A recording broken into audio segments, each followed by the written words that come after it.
What's going on? As we say in Canada, what's up, fuckers? I hope you're all good and well. I'm doing okay. It's Wednesday. I usually do a fucking happy fucking Wednesday vlog. I got a little bit of Copenhagen. You can see it in my smile. Yeah, I gotta be sparse on this stuff because I know the dip fairy's coming, but I never know when. So, could be today. Could be a month from now. Who the fuck knows? But it is the 1 year anniversary of me doing dip videos or vlogs or videos like this on this channel.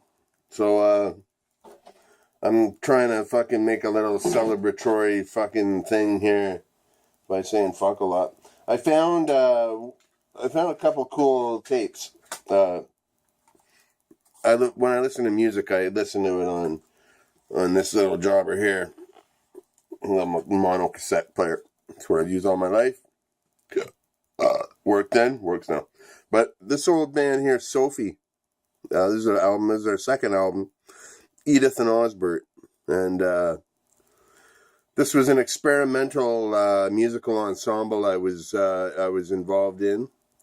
I'm not listed as playing anything, but I know I played a lot of lap. I had a National Electric lap steel at the time, and I know I played that a lot on it. Other stuff, but yeah, it's just cool tape. So I'm trying to fucking cue it up. I don't know if it still works, but. And I also found this old tape here, The Spirit in the Kitchen. This is a tape done by Peter Andre and Brian Sanderson with Jeremy Ward. Brian is a fellow who I toured with and played with for years. He's he's family to me. He's my brother. Brian, if you ever see this, I love you dearly, and I always will. And he's definitely one of the finest musicians I will ever have the honor of playing with. But yeah, we used to play in bands together from 92 till 2013, I guess. And we recorded tons of records together. But yeah, this is one of the first things that we did, the Sophie stuff. But anyway, I was doing a lot of like sensitive singer-songwriter stuff at the time. Writing the first songs I wrote and recorded, and I wrote a song that was on my Broken Chair album called May These Ventures, and it's just a 2-chord little stomper, folk stomper that I'm actually quite proud of. I still play it today from time to time. But Brian did a cover of it. It's the only time I believe that I know I've had someone do a cover of one of my tunes and put it on an album. And it's on this. So I'm going to try to cue that up and play that for you too through my little tape deck. This is all like fiddle, banjo, and accordion and harmonica music. Real traditional kind of Celtic folk styles. Very different than how I would play it. But yeah, this seems like it's queued up. I'm going to see if it works. Well, here we go.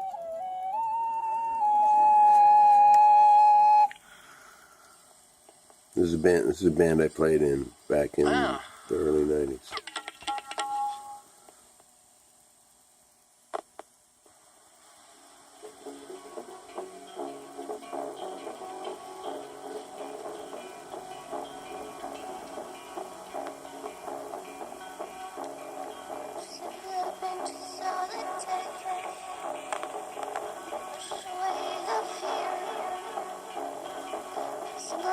To the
There you go. That's my experimental music ensemble from 1992 or 3 or something like that. From our second full-length recording, Edith and Osbert. We used to do a recording basically once a month for, well, I don't know. We made about 11 full-length recordings with a very varied cast of musicians. The three main people who would always be there were myself, Ian Osborne, and Brian Sanderson. And but yeah, a huge cast of musicians. You know, this is the video. I'm supposed to be able to go over 15 minutes on my videos, and I usually never rock the boat or try to. So I'm gonna do that on this video and see if it works. But because I got some stuff here. So yeah, that was Sophie. So that was all kind of neat. And yeah, I'm gonna try to cue up this other one. Hold on. While that's doing its thing, I'm gonna talk about the pipe I found yesterday. I made a video with it using various effects, playing it like a didgeridoo. That was it's all relative, because that's something that I learned in that music ensemble, Sophie, because one of the musicians, Ian, was a didgeridoo player, and you know, being you know, voyagers into found sounds and stuff, we found that you could use pretty much anything that was a pipe as a didgeridoo. So we would often do stuff like that. Like I said yesterday, we made a 22-minute long piece of music. The reason I remember it was 22 minutes because I remembered at the time, I was going, we did 22 minutes? But on a dressmaker's mannequin, we all just played a different part of that. So that was kind of weird. Somewhere I have the tape of that, so I'll find out one day. But that was all kind of cool. But yeah, I made this video with that pipe, just playing it like a didgeridoo and running it through various sound effects. Made a weird little surreal kind of video to go along with it. I'm very happy with that. It's been good exercising my experimental music bones, you know. It's good for my brain, you know. A lot spins around up here, and it's good to corral it sometimes and put it into form. But hold on now. Well, I was going to play the tape, my friend singing my song, but damn it, you know, I just swallowed a big mess of dip juice too. The tape fucking spun right off the reel when I was rewinding it, so we won't be doing that. That's too bad, because that's the only version of that I had. But yeah, Sophie, that was a cool ensemble of people. When we all first came together, you know, this is kind of like the way it all happened was I met Ian Osborne, who was the mastermind kind of behind it all. And he did sound at the Red Dog at the time. And every Tuesday it was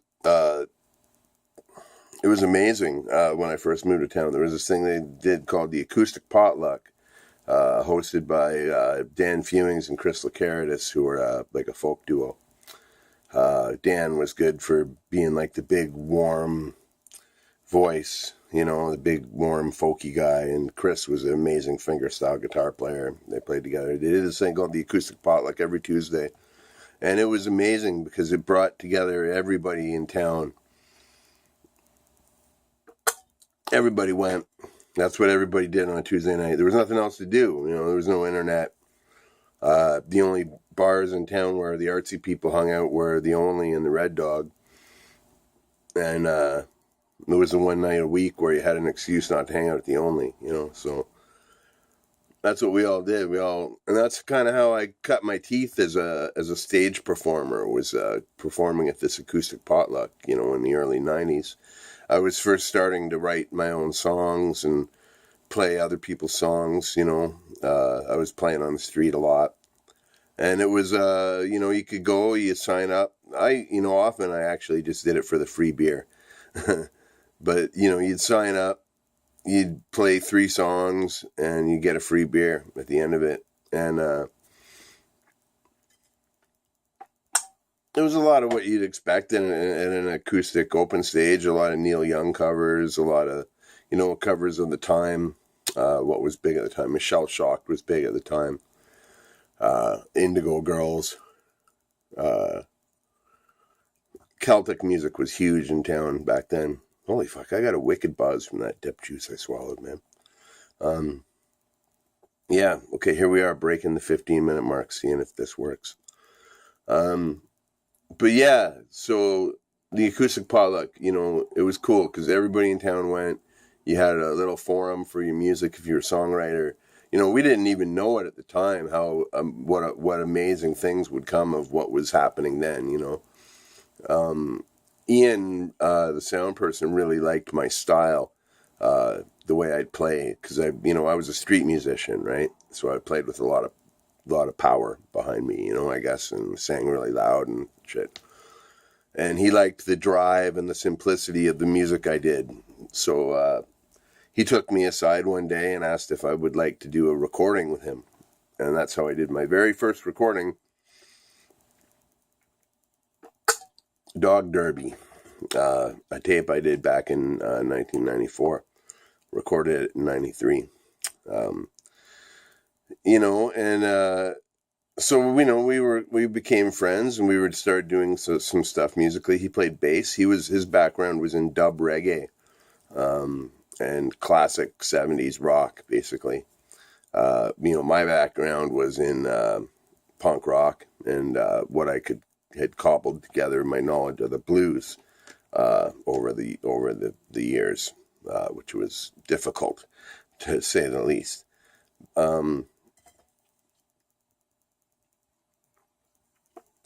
And yeah, so, you know, the two of us hooked up. He was also doing stuff with this guy, Brian Sanderson, who played traditional Celtic music. And hold on just for a sec. It's so hot in here. I had to turn my fan on. Yeah, he played traditional Celtic music. He played mandola and cittern. He had studied tabla in India. Just an incredible musician. He could play. He's the only musician I know who can pick up basically any instrument that you can give him and play it really well with just looking at it. You know what I mean? He can play everything. I asked him once. I said, "Is there any instrument that you can't play, Brian?" And he said, "Harmonica." But I know that's changed because I've seen him play harmonica really well since then. But yeah, so. You know, Ian said, let's get together with Brian. And there was a couple of other people. This guy, Andrew Fugarasi, who recently I've connected with on Facebook. He's in the Warehouse Strangers group now. He was also a bass player. Very into like MIDI sounds, like, synthesized sounds and stuff. And a brilliant musician, you know. And this woman named Charlie Ishtok, who played fiddle, much in the way that Brian played music, you know. So the 5 of us got together. We took all the initials from our last names and put it together, and it's spelled Sophie. Sanderson, Osborne, Walsh, Fugarasi, and Ishtok. So, and we would record and play music for like 3 or 4 hours every Monday down at the Peterborough Arts Umbrella. And Ian would take it home, pick out the good parts, put it together in little albums, and every few weeks we'd have a new album kind of thing. And like anyone really could, the rule was if you showed up, you could play, you know. And we had about 100 different musicians play on our albums over the years. That woman singing on the bit I played you was a woman named Nani Parkinson, who's I don't know what she's been doing lately, but she was a great folk singer in town for years. Just solo act folk singer. So yeah, that was all pretty neat. It's been neat. I've been going through my cassettes a bit, trying to find some stuff, and finding these old tapes. So that's kind of cool. I'm disappointed. I wanted you to hear that song. Maybe I'll do a video of the way I play it. I think I've done it somewhere. It's called May These Ventures. Should be on here somewhere. But yeah, so that's my big long-winded fucking tale about Sophie. All the things that came out of that were, Ian and I went on for 20 years to play together. He played bass with me in the Diplomats. I played on a lot of his solo projects. We did Sophie for years. We did lots of stuff together. And our friendship came to an untimely end. I'm not exactly sure why, but it did. About a decade ago. So, Brian and I went on to play in the Silverhearts together for 20 years. We toured together for 15 years, He's my brother, I love that guy. Love him dearly, And what else came out of that? I don't know. The cool thing that came out of it was that we gave musicians at the time who were very much in the box music. Like Peterborough was a very in the box musical town at the time. Everyone was playing folk music or Celtic music, and it was like in the box, square. Had to be done proper. If you, it was a very discriminating town to good musicians, what a good musician was, What made me a good musician was the fact that I had the gumption and the power to do it, I wasn't particular. I'm still not a great musician, I do well. I like what I do by myself, or I do well. I've done well with other people, but I'm not the good guy to sit and jam on guitar with all day, But we gave musicians in town the notion that you could think outside the box at the time where that really needed to be said, I think. And between that band and my band, Wine with Everything, I think we really tried to drive that message home. I gained quite a infamous reputation, I think, as a musician, kind of bucking against the musical lay of the land at the time, and it wasn't, a lot of things like Wine with Everything, wasn't taken seriously at all. We were laughed at by all the other local bands, that go on at the time, who were very serious musicians, very industry geared, looking to be successful. We just wanted to fucking play punk rock in the alleys, right? That's what we did, and but we showed people that you can do that shit and you don't have to play by the rules, And that's what Sophie did. That's what was cool, because, there was no rules. It was all improvisational. We once did a show where we were all set up in a venue. We were all mic'd and set up in different places in the venue, and it was a very crowded venue where we couldn't see or hear what anybody else was doing. So, and we just played for like an hour like that, just this cacophonous mix of sounds that just I dreaded being in the audience. I still don't know what it sounded like. All I know is what my harmonica sounded like, or my slide guitar sounded like. But it was good. It was good practice for whatever. It was good learning experience for me. It was good for other people too, And I'm glad we did it, and I'm glad I could share that little bit with you. So there you go, Sophie, my first venture into experimental music was a long time ago here in Peterborough. It also led to me getting a pretty lucrative career for a while, scoring dance music and music for theater, which is something that I never ever thought I'd do, but I ended up doing it. And, you know, I scored a show for my friend Kate, and we toured it to Newfoundland and Toronto. I think we went to Montreal as well. Yeah, it was cool, you know, like, and that was all came out of Sophie. It all came out of the experimental music jamming, you know. So, what's my message? Is just fucking, don't be afraid to do it, you know.